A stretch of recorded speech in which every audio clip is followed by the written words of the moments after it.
예, 이낙연 상임선대위원장의 개회선언으로 제7차 중앙선거대책위원회와 코로나 국난극복위원회 연석회의를 시작하겠습니다. 제7차 중앙선거대책위원회 코로나19 국난극복위원회 연석회의를 시작합니다. 예, 이낙연 상임선대위원장이자 코로나19 국난극복위원장의 발언이 있겠습니다.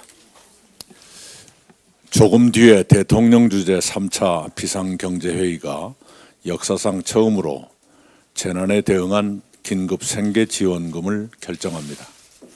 비상경제회의는 저소득층과 영세 사업자들께 사회보험료와 전기요금 등을 낮춰드리는 방안도 결정합니다. 정부는 19일 체결한 한미 통화수합부에 따라 내일부터 120억 달러를 시장에 공급합니다. 이미 우리는 소상공인, 자영업자와 저소득층을 위한 추경 등 32조 원의 긴급 지원과 기업 구호를 위한 100조 원의 긴급 자금 지원을 결정해 집행하고 있습니다. 그에 이어서 이번 주에 들어서자마자 긴급 생계지원금 등의 추가 대책을 잇따라 내놓습니다. 코로나19의 국난은 크고 그에 대한 정부의 대응도 숨가쁘게 전개됩니다. 그러나 국난은 그것만으로 끝나지 않습니다.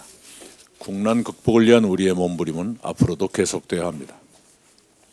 우리는 소상공인 지원이 신속히 이루어져야 한다고 여러 차례 정부와 지자체에 촉구했습니다.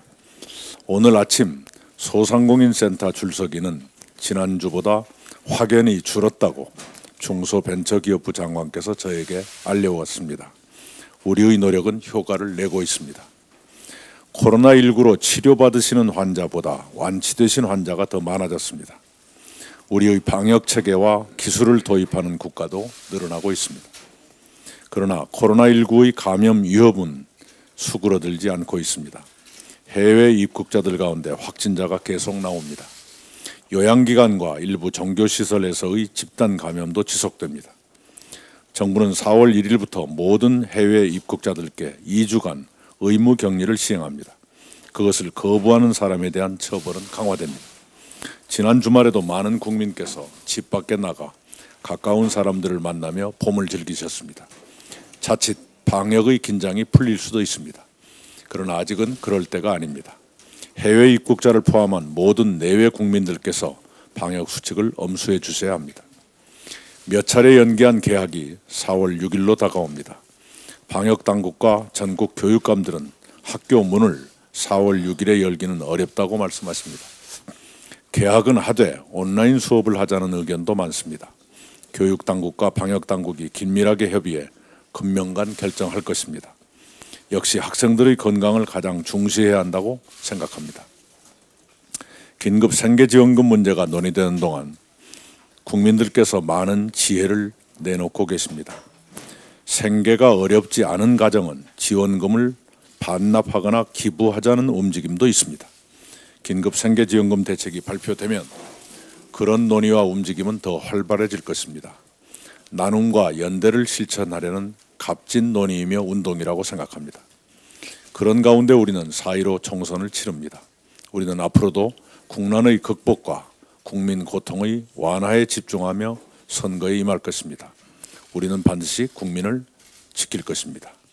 이번 주가 4.3 추모 기간입니다. 불행한 역사의 상처를 아직도 안고 견디시는 제주도민께 위로의 말씀을 전합니다. 우리는 역사를 직시하고 바로 세우는 노력을 또한 계속할 것입니다. 이상입니다. 다음은 이인영 공동선대위원장의 발언이 있겠습니다. 지난 주말 많은 어려움 속에서도 사회적 거리두기에 적극 참여해 주신 국민 여러분께 감사드립니다. 우리는 지금 코로나 전쟁의 성패를 가를 중대 국면을 지나가고 있습니다. 이번 주말까지 이어질 제2차 사회적 거리두기 성공에 참으로 많은 것이 달려 있습니다. 국민 여러분의 참여가 우리가 가진 최첨단, 최핵심 방역 무기입니다. 지금 강력한 사회적 거리두기에 성공해야 생활 방역이라는 새 국면에 우리는 진입할 수 있습니다. 국민 여러분께 이번 주말까지 다시 한번 힘을 내어주시길 간곡히 요청드립니다. 작은 구멍이 둑을 무너뜨릴 수도 있는 정말 첨예한 상황입니다. 소규모 집단 감염이 계속 이어지고 있고 해외 유입의 우려도 커지고 있습니다. 자가 격리 수칙을 어기는 사례도 조금씩은 늘어나고 있습니다. 작은 방심이 공든 탑을 무너뜨릴 수 있습니다. 지금 한두 사람이 긴장을 늦추면 지금까지 해온 우리의 모든 노력이 물거품이 될 수도 있습니다. 정부의 강력한 대응도 요청합니다. 자가 격리에 대해 보다 철저한 관리가 필요한 시점입니다. 일탈 행위에 작은 관용도 없어야 하겠습니다.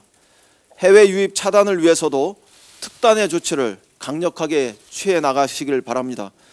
긴장을 늦추지 말고 마지막까지 힘을 모으자는 것을 거듭 요청드립니다. 어제 미래통합당의 김종인 위원장의 주장은 듣기에 따라서는 무책임하게 느껴지기도 합니다. 코로나 비상대책으로 100조 원이 필요하다고 하면서 재원 조달 방법은 기존 예산을 변경하면 된다고 하셨습니다. 도대체 어떤 항목을 줄일 것인지 말씀해 주시기 바랍니다.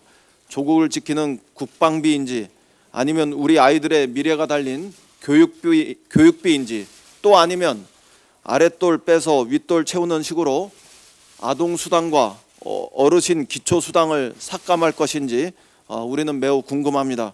이렇게 공허한 방식으로 40조, 100조, 1000조를 이야기한들 우리 국민들은 믿지 않으시라고 생각합니다.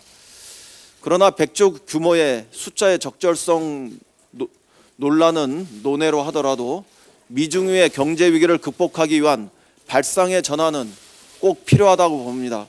기존 예산을 전용하자는 것은 현실성이 없는 방안이긴 하지만 그럼에도 불구하고 그동안 미래통합당의 입장에서 크게 벗어나서 경제 위기를 함께 고민하고 논의하자는 취지에 우리는 매우 주목할 만하다고 평가합니다.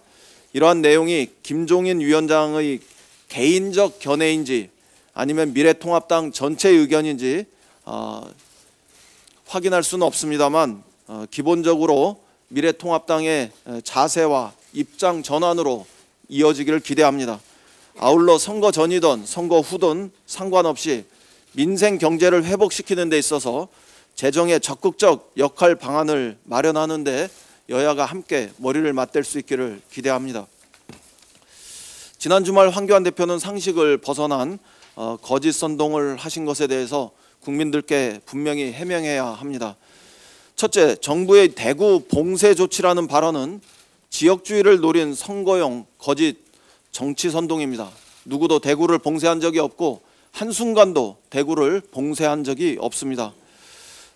국무총리가 직접 대구에 상주하면서 방역을 지휘했고 많은 지자체가 대구의 환자들을 받았습니다.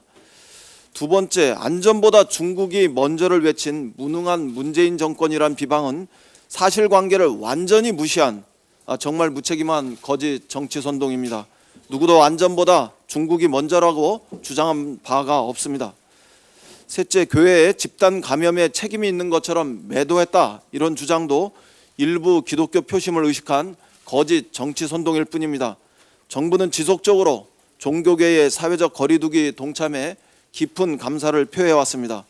어제도 박양우 문체부 장관은 많은 한국 교회가 코로나 극복을 위해서 자발적으로 참여해 준 것에 대해서 깊은 감사를 표했습니다. 우리 국민은 성숙한 제1야당의 모습을 원합니다. 국난 극복을 위해서 국민이 먼저 큰 희생을 감수하는 중대 시기에 야당 대표가 선거용 거짓 정치 선동을 감행하는 것은 매우 유감스러운 일입니다. 국난 상황에서 정치가 지역주의를 선동하고 종교를 정치에 끌어들이는 궁리만 하는 것은 국민에게 참으로 큰 결례를 범하는 일입니다. 지금 대구 시민과 종교계를 비롯해 모든 국민이 코로나 종식을 위해 간절하게 하나로 마음을 모으고 있습니다. 이런 시기에 황 대표는 단결이 아닌 분열, 진실이 아닌 거짓 선동을 시도했다고 생각합니다. 황교안 대표와 또 미래통합당은 정직하시길 바랍니다. 이상입니다.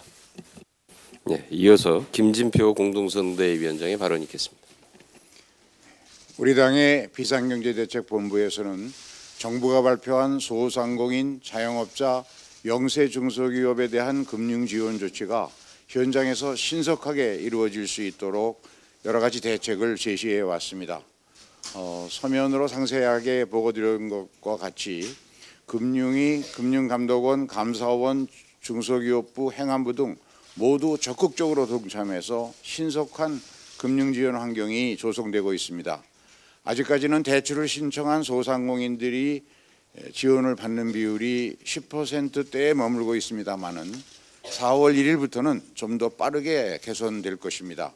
신용등급이 1 내지 3등급인 소상공인들의 경우에는 5일 이내 대출 처리를 목표로 하고 있고 4등급 이하는 지난 25일부터 시행된 소상공인진흥공단의 직접 대출을 4월 1일부터는 병목 현상을 줄이기 위해서 홀짝제로 운영하고자 합니다. 또한 농수산식품부는 농가의 경영부담과 일손 부족 완화를 위해서 농기계 임대료를 최대 50%까지 감면하도록 조치했습니다. 이처럼 코로나19를 극복하기 위해서 모두가 고통분담을 하고 있는 상황입니다마는 오늘은 특히 어려움을 겪고 있는 음식점들, 외식업계에 대한 대안을 한 가지 제시하고자 합니다. 배달의 민족을 인수한 DH, 딜리버리 히어로의 국내 배달앱 시장이 90% 이상을 점유하게 될 상황에서 외식업소들은 독과점 횡포를 우려하고 있습니다. 코로나19 확진자 발생 이후 배달앱의 주문 건수가 평균 40%가 넘게 증가했다고 합니다. 외식업소들은 배달앱의 표면적인 수수료 외에도 배달앱의 상위 노출을 하기 위한 일명 깃발꽂기라고 불리우는 옵션 광고 등을 안 할 수가 없는 사정이기 때문에 결과적으로 매출액의 10%가 훌쩍 넘는 금액을 배달앱의 수수료로 부담하고 있습니다. 배달앱의 수수료가 제2의 임대료가 된 것입니다. 소상공인들이 부담하는 배달앱 수수료를 현재의 절반 수준으로 낮출 수 있도록 공정위 등 관련 기관들의 노력이 절실히 요구됩니다.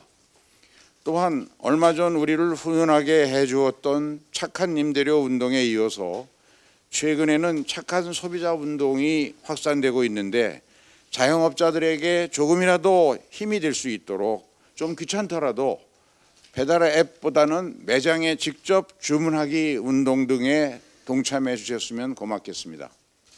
감사합니다. 예, 이어서 박병석 공동선대위원장의 발언 있겠습니다. 예, 코로나19의 전 세계적 확산, 팬데믹, 그리고 세계적 경기 침체는 어느 나라도 예가 아닙니다. 우리 한국이 당면한 세 가지의 과제는 코로나의 조기 종식, 그리고 경기의 활성화, 그리고 코로나 이후의 의료 체계를 비롯한 각계의 사회적 시스템의 업그레이드를 과제를 안고 있습니다. 우선 조기 종식은 우리 시민들의 높은 의식 수준과 정부의 효율적 대응으로 세계의 모범 국가가 되었습니다. 경기 활성화에 있어서는 세 가지의 키워드가 있다고 생각합니다. 규모, 속도, 면책 범위 확대라고 생각합니다. 규모에 있어서는 코로나 뉴딜이라고 할 만한 파격적인 규모, 그리고 속도에서는 징기스칸의 기동전을 연상시킬 만한 신속한 처리, 그리고 대폭적인 면책 확대를 통한 신속한 처리를 보장해 줘야 될 것입니다. 대통령께서는 경제의 원룸을 사실상 만드시고 직접 지휘하고 계십니다. 효과적인 대책들이 나오고 있습니다. 그러나 여기에 대해서 두 가지를 제안하고자 합니다. 하나는 신속한 집행을 할 수 있도록 우리 금융계와 공직자들이 좀 더 노력해 주십시오 하는 말씀을 드리겠습니다.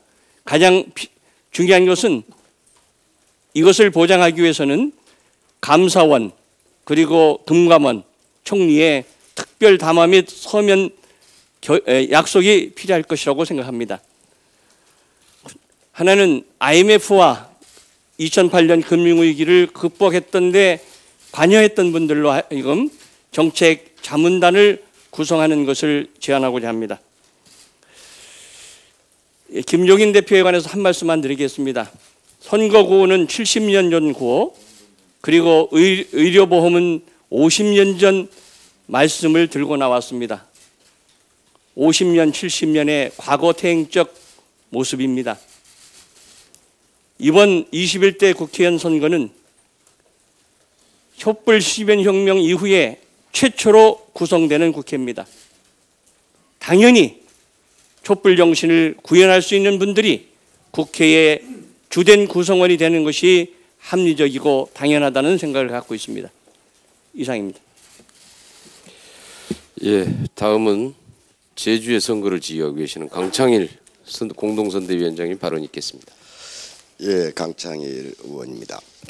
아까 이낙연 우리 상임위원장님께서 4.3 추모의 말씀이 계셨습니다. 금년도가 제주 4.3 72주년입니다. 이제 오늘부터 4.3 추모 기간이고 금요일 날은 4월 3일입니다. 그런데 이 코로나19 극복을 위해서 집단 집회 행사를 취소했습니다. 그래서 소규모로 간략하게 위령제를 지낼 예정입니다. 이 미래통합당 한마디 하겠는데, 지금 이 과거사 기본법이 행안위를 통과해서 지금 법사위원회에 들어가 있습니다. 법사위원회 위원장은 미래통합당 위원입니다. 상정을 하지 않고 있습니다. 두 번째, 제주 4.3의 완전한 명예 회복을 위해서는 제주 4.3 특별법 개정안이 통과돼야 합니다. 정부와 우리 당은 열심히 하고 있고, 저 같은 경우는 눈물로 미래통합당 의원들한테 호소를 하고 있는데 아직도 한 번도 우리 행안위의 법안심사 소위원장이 미래통합당 의원입니다. 상정조차를 하지 않고 있습니다. 제주도 사람은 대한민국 국민이 아니고 제주도 표는 표 아닙니까? 만일에 이번 미래통합당에서 4.3 추모기간에 제주도 오려고 하면은 이번 4월 임시국회에 이것을 반드시 통과시키는 약속을 하고 오지 아니할 경우에 크나큰 도민의 화를 자초하게 될 것입니다. 제발 답변해 주세요. 두 번째, 제주지사 선거를 앞두고 무소속 도지사가 미래통합당에 입당해서 최고위원을 지내고 있습니다.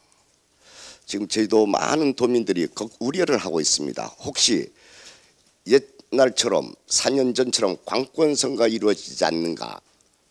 벌써 측근들은 움직인다는 이 우려의 목소리가 큽니다.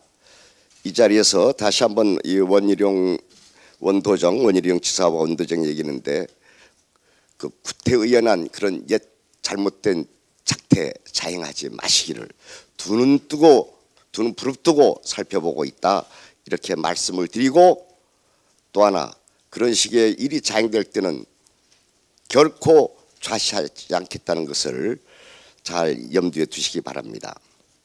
세 번째, 그 황교안 대표님 좀 회계망측한 사실 왜곡과 회계망측한 논리로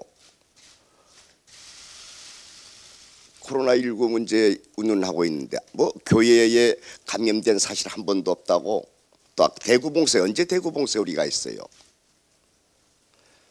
제발 회기망측한 궤변들을 오면서 헛된 헛소리 하지 마시고 코로나19 극복에 좀 동참해 주세요. 동참. 야당 대표 이전에 국민의 한 사람으로서 당연한 의무입니다. 의무. 사랑의 교회를 비롯한 일부 교회에서 공권력을 무시해서 예배를 강행하고 있습니다.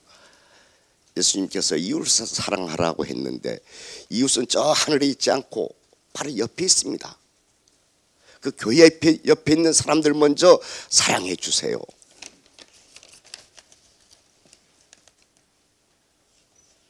이상 마치겠습니다.